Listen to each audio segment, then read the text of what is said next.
بسم اللہ الرحمن الرحیم۔ شروع کرتی ہوں اللہ کے نام سے جو بڑا مہربان اور نہایت رحم کرنے والا ہے۔ برائے مہربانی چینل کو سبسکرائب کریں اور ویڈیو کو لائک کر دیں، شکریہ۔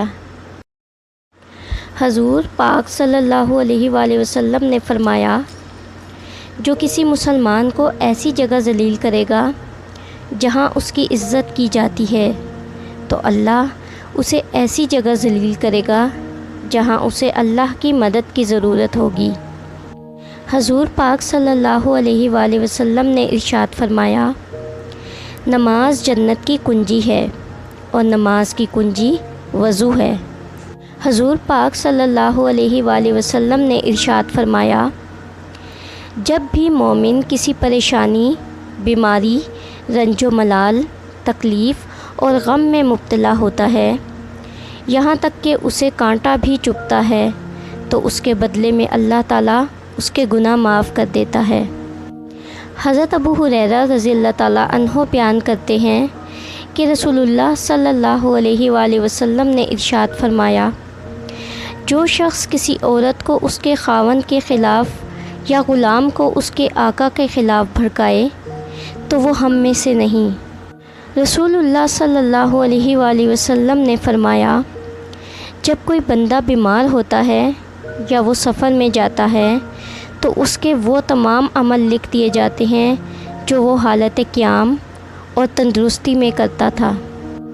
نبی کریم صلی اللہ علیہ وآلہ وسلم نے ارشاد فرمایا، تم اللہ تعالیٰ سے ایسی حالت میں دعا کیا کرو کہ تم قبولیت کا یقین رکھا کرو، اور یہ جان رکھو کہ اللہ تعالیٰ غفلت سے بھرے دل سے دعا قبول نہیں کرتا۔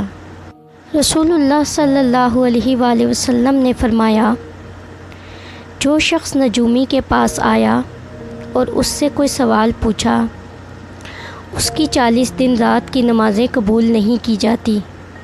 نبی کریم صلی اللہ علیہ وآلہ وسلم نے فرمایا، گناہ وہ ہے جو دل میں کھٹکے اور جس کا لوگوں پر ظاہر ہو جانا تجھ کو پسند نہ ہو۔ رسول اللہ صلی اللہ علیہ وآلہ وسلم کا ارشاد ہے، تم جہاں ہو اپنے دل میں اللہ کا خوف رکھو اور گناہ کے بعد نیکی کر لیا کرو کہ یہ نیکی اس گناہ کو مٹا دے گی۔ حضرت ابو ہریرہ رضی اللہ تعالیٰ عنہ سے روایت ہے کہ حضور پاک صلی اللہ علیہ وآلہ وسلم نے فرمایا، ہر دن صبح 2 فرشتے اترتے ہیں، ان میں سے ایک دعا کرتے ہوئے کہتا ہے، اے اللہ، خرچ کرنے والے کو بہتر بدل عطا فرما، اور دوسرا التجا کرتا ہے، اے اللہ، جو خرچ نہ کرے اس کا مال تلف فرما دے۔ آپ صلی اللہ علیہ وآلہ وسلم نے ارشاد فرمایا، میری امت کو قیامت کے دن اس طرح بلایا جائے گا کہ ان کی پیشانیاں اور ان کے پاؤں وضو کے آثار کی وجہ سے چمک رہے ہوں گے۔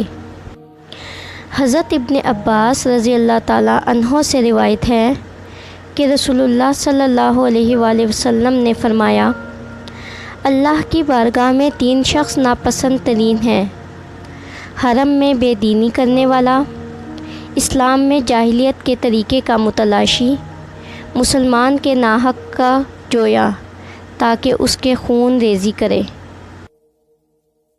حضور پاک صلی اللہ علیہ وآلہ وسلم نے ارشاد فرمایا، اگر جھک جانے یعنی عاجزی اختیار کرنے سے تمہاری عزت گھٹ جائے تو قیامت کے دن مجھ سے لے لینا۔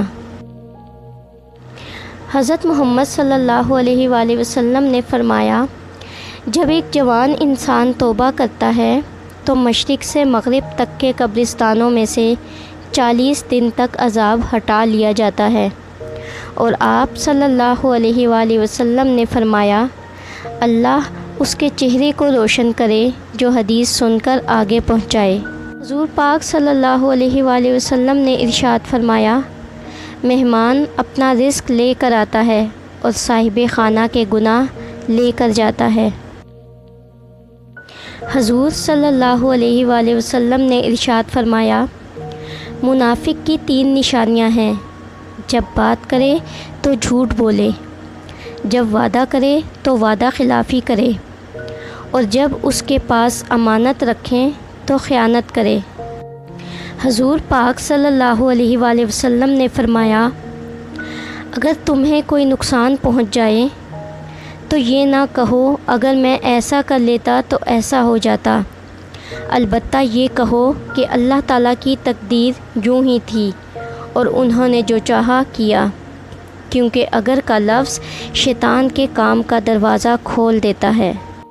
حضرت ابو ہریرہ رضی اللہ تعالیٰ عنہ بیان کرتے ہیں کہ رسول اللہ صلی اللہ علیہ وآلہ وسلم نے ارشاد فرمایا، جو شخص کسی عورت کو اس کے خاوند کے خلاف یا غلام کو اس کے آقا کے خلاف بھڑکائے تو وہ ہم میں سے نہیں۔ حضور پاک صلی اللہ علیہ وآلہ وسلم نے ارشاد فرمایا، جو شخص بھی ہر نماز کے بعد آیت الکرسی پڑھتا رہا، اس کے لیے جنت میں جانے کے لیے موت کے علاوہ کوئی چیز رکاوٹ نہیں ہوگی۔ حضور پاک صلی اللہ علیہ وآلہ وسلم نے ارشاد فرمایا، اس ذات کی قسم جس کے قبضے میں میری جان ہے، اگر زمین و آسمان اور جو کچھ ان کے درمیان ہے اور جو کچھ ان کے پیچھے ہے، اگر ان سب کو ترازو کے ایک پلڑے میں رکھ دیا جائے اور دوسرے پلڑے میں کلمہ طیبہ رکھا جائے تو پھر بھی کلمہ طیبہ کا وزن زیادہ ہوگا۔ حضور پاک صلی اللہ علیہ وآلہ وسلم نے ارشاد فرمایا، جب تم میں سے کوئی سورہ فاتحہ کے آخر میں آمین کہتا ہے تو اسی وقت فرشتے آسمان پر آمین کہتے ہیں۔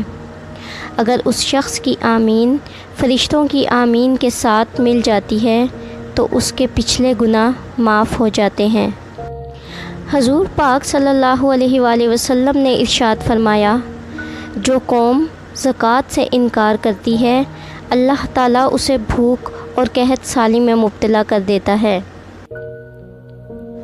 نبی کریم صلی اللہ علیہ وآلہ وسلم نے فرمایا، جس کی 3 بیٹیاں ہوں اور وہ ان کے ساتھ اچھا سلوک کرے تو اس کے لیے جنت واجب ہو جاتی ہے۔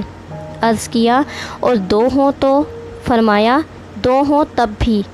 عرض کیا، اگر 1 ہو تو؟ فرمایا اگر 1 ہو تو بھی۔ حضور پاک صلی اللہ علیہ وآلہ وسلم نے ارشاد فرمایا، رات کا کھانا نہ چھوڑو، چاہے 1 مٹھی کھجور کیوں نہ ہو، کیونکہ رات کا کھانا چھوڑنا آدمی کو ضعیف کر دیتا ہے۔ رسول اللہ صلی اللہ علیہ وآلہ وسلم نے فرمایا، آزمائش جتنی سخت ہوتی ہے اس کا بدلہ بھی اتنا ہی ملتا ہے۔